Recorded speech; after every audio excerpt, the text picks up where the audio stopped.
anyone who knows me or who has ever known me, who knows anything about me, really. A man outsmarted the system, traveling across the country to hunt his victims. No pattern, no mercy. Israel Keyes is certainly one of the most organized serial killer in the true crime history. The way buried kill kits across the United States, waiting years before using them, and his casual choice of victims make him even more chilling. There wasn't any confusion in his mind. He wasn't sick or mentally disturbed, but freely admitted his crimes. Welcome back to Prison Stories. In this documentary, we will discuss the twisted life and mind of Israel Keyes, the man whose crimes left investigators baffled and victims' families searching for answers. With his calculated and unclear motives, Keyes left his legacy as one of the most enigmatic serial killers. Born in a secluded religious household, Keyes grew up in rural Washington, largely cut off from mainstream society. His fascination with control and power is seen even in his childhood. He liked hunting and would steal guns from surrounding homes, following anything with a heartbeat. As a young boy, he displayed an unusual lack of empathy and an interest in violence, traits that would later define his crimes. Years later, while in custody, he admitted, "I've known since I was 14 that there were things that I thought were normal and that were okay that nobody else seemed to think were normal and okay." Keyes served in the U.S. Army for 3 years and was discharged from Fort Lewis Army Base in Washington State in 2001. In his interviews, he said he was anxious for his military service to end so that he could start murdering people. So it was always in his mind what he wanted to do and had planned ahead.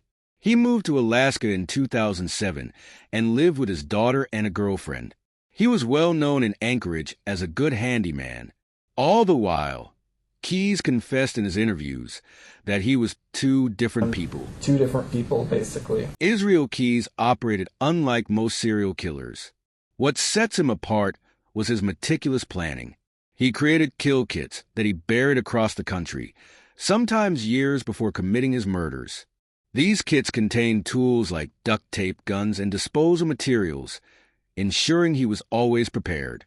His lack of a victim profile, choosing targets at random, made him nearly impossible to track.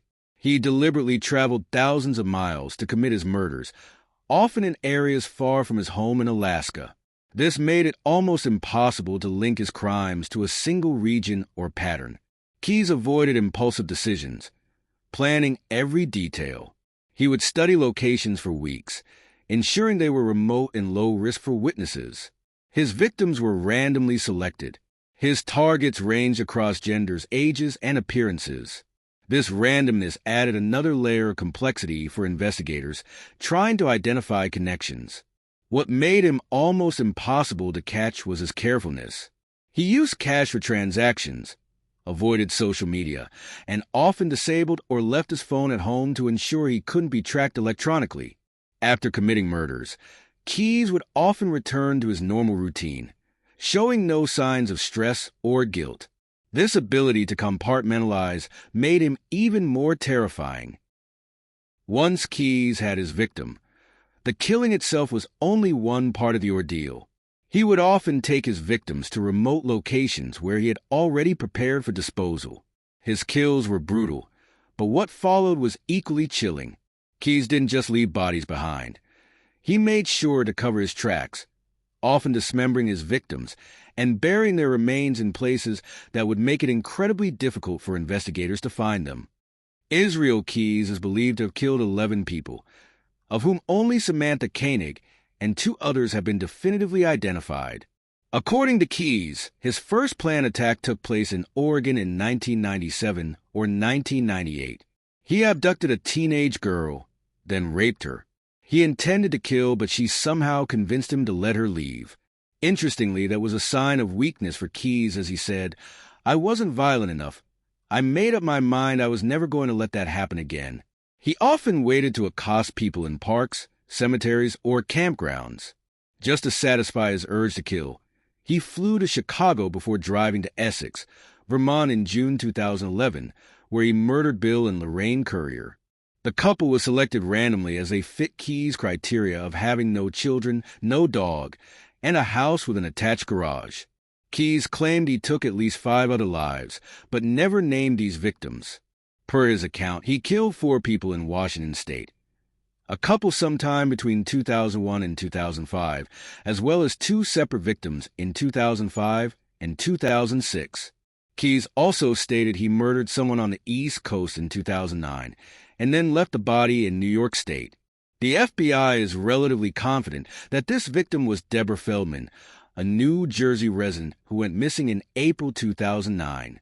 This clever pattern of selecting victims randomly and traveling across the country was working well for him, as he was impossible to caught. But then for some reason he broke his own rules, and his next victim was randomly chosen near home. On February 1, 2012, Keyes abducted 18-year-old barista Samantha Koenig from the coffee shop where she worked in Anchorage, Alaska. He stole Koenig's debit card and cell phone, assaulted her, and killed her. After stashing her body in a shed, he went on a planned family vacation, a 2-week cruise in the Gulf of Mexico. This rather exhibits his cold detachment from his evil side. He himself admitted of getting his kick from living this double life. Nobody knew who he was and what he was capable of. This was his adrenaline, in his own words. On his return, Keyes applied makeup to Koenig's dead face, sewed her eyes open with a fishing line, and took a picture of her alongside a 4-day-old issue of newspaper to make it seem like she was still alive. He sent texts, including a demand for a $30,000 ransom. Her family, hoping Koenig was still alive, deposited money. Keyes dismembered her body, stashing her body into a lake north of Anchorage. Used her ATM card to withdraw funds in Alaska. He then continued these transactions while traveling in New Mexico, Arizona, and Texas with a disguised appearance, but a security camera recorded an image of his rental car in Arizona. Texas law enforcement was notified, and in March 2012, police stopped Keyes. A search of his vehicle revealed Koenig's license. Confronted with evidence, he confessed to the crime.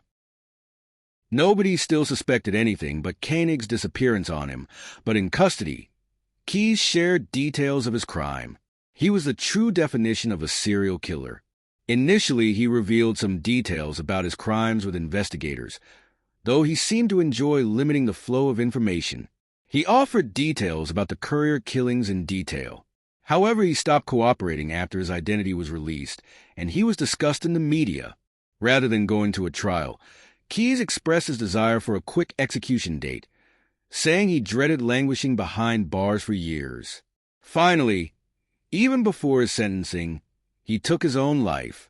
His body was discovered in his jail cell on the morning of December 2nd, 2012. Despite warnings not to provide him with a razor blade, 34-year-old Keyes had been given one. He slit his wrist and also strangled himself with a sheet while lying in bed. Keyes drew 12 skulls with his blood. Before dying, authorities found a 4-page suicide note beneath his body as well. Throughout the off-rhyming message, Keyes criticized American consumerism and the banality of daily life and seemed to celebrate his murders. You may have been free, you loved living your lie. Fate had its own scheme.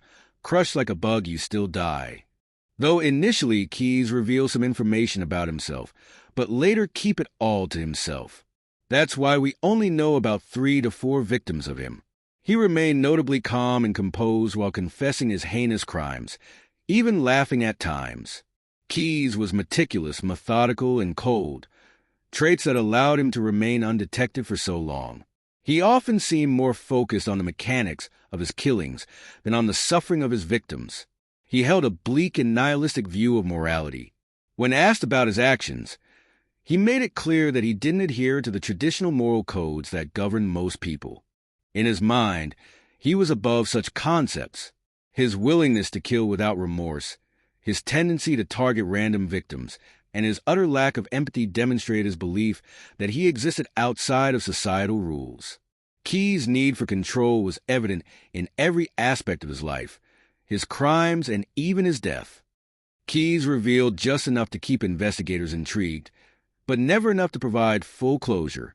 He played games with authorities, withholding details to maintain his sense of power. His need for control was also reflected in how he viewed the investigation itself. Keyes took pleasure in knowing that the authorities were struggling to piece together his crime spree. This arrogance and belief in his superiority over those trying to catch him were part of what made him so dangerous. He was a man in his complete senses, who planned his killings years ahead, paid all attention, and held no remorse. His remorse was not that he took so many lives, but he expressed a wish that he should have collected more memories, more murders. He killed because he liked to kill. Israel Keyes' story serves as a grim reminder of the dangers posed by those who operate outside the boundaries of society's moral framework. He may not be here anymore, but have left behind an unsettling question. How many other killers like him may still be out there, blending into the world around us? Thank you for watching Prison Stories. Don't forget to subscribe and stay tuned for more gripping tales from the world of true crime. Until next time, stay safe and keep questioning what lies beneath the surface.